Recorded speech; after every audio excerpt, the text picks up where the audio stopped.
সুশান্ত দা, এখনো পর্যন্ত তারেক রহমানের দেশে তার পাত্তা পাওয়া যাচ্ছে না কেন? তিনি দেশে আসছেন না কেন? কি হয়েছে ট্রাম্পের সঙ্গে তার? আমি একটু বলি প্রথমে। আপনি একটু প্রেক্ষাপটটা বলি যে উনি কিভাবে আহ, বাংলাদেশ থেকে ইউকে তে এসেছিলেন। উনি তখন ইউকে তে এসেছিলেন, তখন তিনি একটা মুসলেকে দিয়ে এসেছিলেন যে তিনি কোনোদিন রাজনীতি করবেন না এবং তিনি বাংলাদেশে ফিরবেন না। এই মুসলেকের ভিত্তিতে কিন্তু উনি ইংল্যান্ডে এসেছিলেন তখন। তো বর্তমানে যা হচ্ছে, দৃশ্যত কিন্তু বোঝা যাচ্ছে যে কোনো সমস্যা নাই এবং বিএনপি ক্ষমতায় আছে বাংলাদেশে, এমন একটি অবস্থা। আহ আহ, যদিও আহ, যদিও প্র্যাকটিক্যালি কিন্তু বিএনপি। একদমই, যে বিষয়টা আমরা আলোচনা করছিলাম, যে ট্রাম্পের সঙ্গে আপনি যে বিষয়টা আমাদের আগেকার ঘটনা বলছিলেন, সেই ঘটনা নিয়ে আমরা আপনার সঙ্গে কথা বলছিলাম, সেই বিষয়টা নিয়ে আসবো। মেন যে বিষয়টি, সেটি হলো যে কেন কেন ট্রাম্পের সঙ্গে কি এমন হয়েছে যে কারণে তারেক রহমান, তারেক জিয়া, তিনি বাংলাদেশে আসতে পারছেন। আমরা সরাসরি চলে যাবো অবশ্য সুশান্তদার কাছে।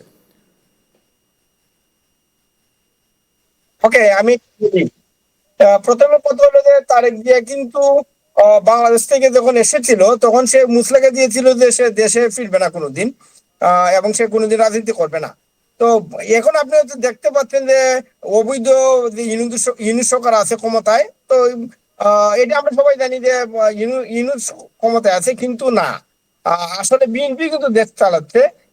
আপনি যদি রুট লেভেল দেখেন, ইউনিয়ন লেভেল, ওয়ার্ড লেভেল, উপজেলা লেভেল, ডিস্ট্রিক্ট লেভেল, সবখানে কিন্তু বিএনপি লোকজনই আপনি আছে। এবং নট অনলি যদি প্রশাসনও আপনি জানবেন যে পুলিশ প্রশাসন বলেন, বিচারিক আদালত বলেন, সবখানেই কিন্তু ওই বিএনপি মাইন্ডেড যে লোকজন তারাই কিন্তু এখন পদ পেয়েছে। ইভেন যে PP, public prosecutor, deputy public prosecutor, সবাই কিন্তু BNP minded. Even attorney general বাংলাদেশের, উনিও বিএনপি মাইন্ডেড। তারপরে কেন তারেক জিয়া দেশে যাচ্ছে না? সবার প্রশ্ন, কমন প্রশ্ন। নট অনলি দিস, আপনি জানেন যে খালেদা জিয়াকে সব মামলা থেকে অব্যাহতি দেওয়া হয়েছে। এবং কিছুদিন আগে আপনি জানেন যে তারেক জিয়াকে পর্যন্ত একটা বিশাল মামলা, 21শে আগস্টে যে গ্রেনেড হত্যা মামলা, 21শে আগস্টে যে হামলাতে জননেত্রী শেখ হাসিনাকে খুন করার চেষ্টা করা হয়েছিল, ওই মামলা থেকেও ওনাকে অব্যাহতি দেওয়া হয়েছে। তারপরে কেন উনি যাচ্ছেন না? যাচ্ছেন না কারণ একটাই, আপনি জানেন যে চোরের মনে সবসময় পুলিশ পুলিশ থাকে। মানে আপনি যদি চুরি করেন কিছু, আপনি জানবেন আইরে পুলিশ ধরতে পারে আপনাকে যে কোনো সময়। তো তারেক যেহেতু একদম ক্রিমিনাল, একদম বর্ন ক্রিমিনাল, এবং সে আহ, মানে আমরা বাংলাদেশে বলা হয় তাকে দুর্নীতি বরপুত্র, তাকে বলা হয় 10% তারেক। তো তারেক যেহেতু জানে সে জীবনে কি কি ভুল করেছে, কি কি অন্যায় করেছে, নট অনলি তার সাথে আইএস এর একটা বিশাল সংশ্লিষ্টতা আছে এবং এটা সে জানে। এবং বিএনপি নির্বাচনে সবসময় আইএসএ থেকে ফান্ড পায়, এটা সবাই জানে। তো তারেক জিয়া কিন্তু কোনো সময়ে ইউএস এর গুডবুকে নাই, ইউএসএ গুডবুকে তিনি নাই। এবং যদিও তারেক জিয়ার কিছু ডেমোক্রেটদের সাথে তার কিছু ভালো সম্পর্ক আছে, বাট বর্তমানে যে রিপাবলিক, এই যে ট্রাম্পের যে রিপাবলিক দলের যে বর্তমানে ক্ষমতায় আসছে, ট্রাম্প আসলে কিন্তু তারেক জিয়াকে কোনো সময় স্পেয়ার করবে না। কারণ তারেক জিয়া কিন্তু এখনো ইউএসএ মাটিতে ব্যান, তারেক জিয়া কিন্তু ইউএসএ তে এখনো আনব্যান ওয়ান নাই। তো তারেক জিয়া যদি দেশে ঢুকে, ইউনুস সরকারের জন্য বড় বিপদ আছে। এবং ইউনুস সরকার এটা কিন্তু খুব ভালোভাবে জানে। ইউনুস এটা ভালোভাবেই জানে, যদি তারেক জিয়াকে আমি দেশে আনি, আমি একটা ঝামেলায় পড়বো। কারণ সারা বিশ্ব থেকে, কারণ এই ক্রিমিনাল তারেক, এই যে 10% তারেক, এই যে দুর্নীতি বরপুত্র তারেক, সে দেশে আসলে অবশ্যই আহ অবৈধ ইউনুস সরকার আরো বিশাল ঝামেলায় পড়বে। শুধুমাত্র এই কারণেই কিন্তু তারেক জিয়া দেশে ঢুকছে না। এবং তারেক জিয়াকে কিন্তু বলা হয়েছে যে আপনি আপাতত দেশে আসার চিন্তা করবেন না। আপনি জানেন 5ই আগস্ট যখন যখন তারা শেখ হাসিনাকে জোর করে দেশ থেকে বের করে দিল, তখন কিন্তু তারেক ভেবেছিল আমি পরের দিনই বাংলাদেশে চলে যাই। এবং আপনি হয়তো জানবেন প্রায় 50টা টিকিট তারেক জিয়া এবং তার সাঙ্গপাঙ্গ যারা ইউকে তে আছে তারা টিকিট করেছিল যে তারা ইউকে থেকে বাংলাদেশে যাবে।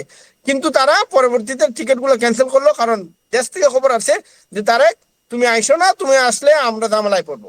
তো that is the thing. Tarique Zia যতই মামলা খারিজ হোক না কেন, ধরে তারেক জিয়ার নামে যদি সব মামলা খারিজ হয়ে যায়, তারপরে তারেক জিয়া দেশে ঢুকতে পারবে না। কারণ তারেক জিয়াকে দেশে ঢুকানো মানে আমেরিকা গভর্নমেন্ট, আমেরিকা প্রশাসন তখন ইউনুসকে স্ট্রেট হয়ে বলবে you have done enough. You done enough, but you cannot go with Tarique Zia. এবং তারেক জিয়া যদি দেশে যায়, ইউনুসকে ডাইরেক্ট বলা হবে যে তুমি তাকে জেলে ঢুকাও। তো এবং এটা কিন্তু তারেক জিয়া জানে। শুধুমাত্র এই কারণে দেখেন বাংলাদেশের সব কিন্তু বিএনপি দিয়ে ভরা, একদম A to Z, একদম তৃণমূল থেকে ধরে একদম টপ পর্যায়ে পর্যন্ত সব বিএনপির লোক। হ্যাঁ, যদি আমরা ইউনুসকে দেখি বাধ্যতা, কিন্তু ইউনুস একটা puppet, Yunus is like a doll. কিন্তু ইউনূস এটা জানে যে তারেক জিয়াকে যদি আমি দেশে ঢুকতে দেই তাহলে আমার কপালে বিপদ আছে, আমি আমেরিকাকে সামলাইতে পারবো না। তো একদিকে অবভিয়াসলি এখানে ইন্ডিয়ান প্রেশার আছে, এই যে বাংলাদেশে যাওয়া হচ্ছে এটার বিরুদ্ধে পৃথিবীর অন্যান্য দেশেও কিন্তু আনএপি আছে, সবাই আছে আনএপি, কিন্তু তারা তারেক জিয়াকে দেশে ঢুকিয়ে নতুন কোনো ঝামেলায় পড়তেছে না। ওই তো বিএনপি সবাইকে সুযোগ দিবে, কিন্তু তারেক জিয়াকে না। এবং তারেক জিয়া খুব ভালোভাবে জানে। এবং ট্রাম্প যখন 20 তারিখে জানুয়ারির 3rd উইকে যখন সে আমেরিকার পাওয়ারে যখন সে সিটে যাবে, যখন সে ক্ষমতায় শুরু করবে, তখন কিন্তু এটা আরো প্রেশার বাড়বে। এবং আমি মনে করি না যে তারেক জিয়া কোনোদিন দেশে ঢুকতে পারবে এট এনি সার্কামস্টেন্স। হয়তো আচ্ছা, এই তারেক জায়গায় জিয়া এই জায়গায় আপনার কাছে একটা বিষয় জানার জন্য আসবো। সম্প্রতি যে কায়রোতে সম্মেলন হলো, ডি8 এর সম্মেলন, সেখানে ইউনূসকে দেখা গেল যে তারা শরীফের সঙ্গে, শাহবাজ শরীফের সঙ্গে একেবারে হাত মিলিয়ে খোলাখুলি, একটা আমাদের ভাই, বিরাট ভালো সম্পর্ক পাকিস্তানের সঙ্গে, বিরাট বন্ধুত্বের সম্পর্ক। এই যে পাকিস্তান প্রীতি হঠাৎ করে বাড়িয়ে দেওয়া, দেখুন বিএনপির একটা মডিউলের মধ্যে এটা পড়ে, সেটা আমরা 2001 থেকে 2006 খালেদা জিয়ার সময়তেও দেখেছিলাম। তো এই যে বিদেশের মাটিতে ইউনূসের সঙ্গে পাকিস্তানের প্রধানমন্ত্রীর বৈঠক করানো, এর পেছনেও কি তারেক জিয়ার মাথা আছে? এটা তো আসলে একদম মানে প্রশ্নের মধ্যে উত্তর আছে আপনার, বুঝছেন? আমি বলি আপনাকে, আপনি দেখেন মোদিজি কিন্তু তার মানে আমাদের ইউনূসের সাথে দেখা করে নাই, কারণ ইউনূস একজন অবৈধ পাপেট। উনার সাথে তো মোদিজির মতো বিশ্ব নেতা, উনি তো দেখা করার প্রশ্ন উঠে না। কিন্তু তখন এটার কাউন্টার দেওয়ার জন্য অবভিয়াসলি তারেক জিয়া তখন ইউনূসকে পরামর্শ দিয়েছে, আপনি এক কাজ করেন, আপনি যেহেতু মোদিজির দেখা পান নাই, আপনি অ্যাটলিস্ট আমি বলে দিচ্ছি, আপনি আপনার পাকিস্তানের প্রধানের সাথে দেখা করেন। কারণ 100% তারেক জিয়া রান বাই আইএসআই, এটা well known in the world, সবাই জানে এটা, ঠিক আছে?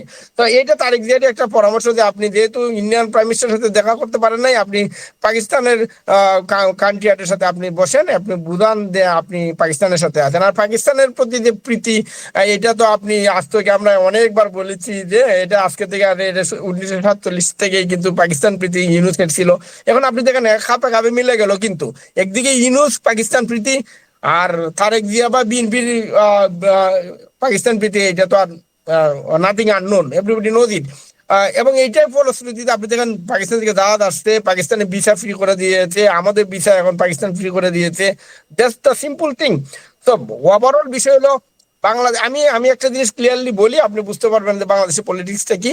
আপনি হয়তো দেখবেন যে এখন হয়তো ইউনূস এই যে অবৈধভাবে ক্ষমতা দখল করে আছে, ইউনূসের লোকজন সব আছে, কিন্তু প্র্যাকটিক্যালি বিএনপির লোকজন কিন্তু সর্বত্র আছে। বিএনপির লোকজন আপনার একদম একদম আমাদের প্রশাসনিক ইউনিট হলো ওয়ার্ড, সর্বনিম্ন ওয়ার্ড প্রশাসনিক ইউনিট। তো ওয়ার্ড থেকে শুরু করে আপনি ওয়ার্ড, ইউনিয়ন, উপজেলা, জেলা, division to head of country, সব কিছুতে বিএনপি, কিন্তু A to Z বিএনপি, সব লোকজন বিএনপি।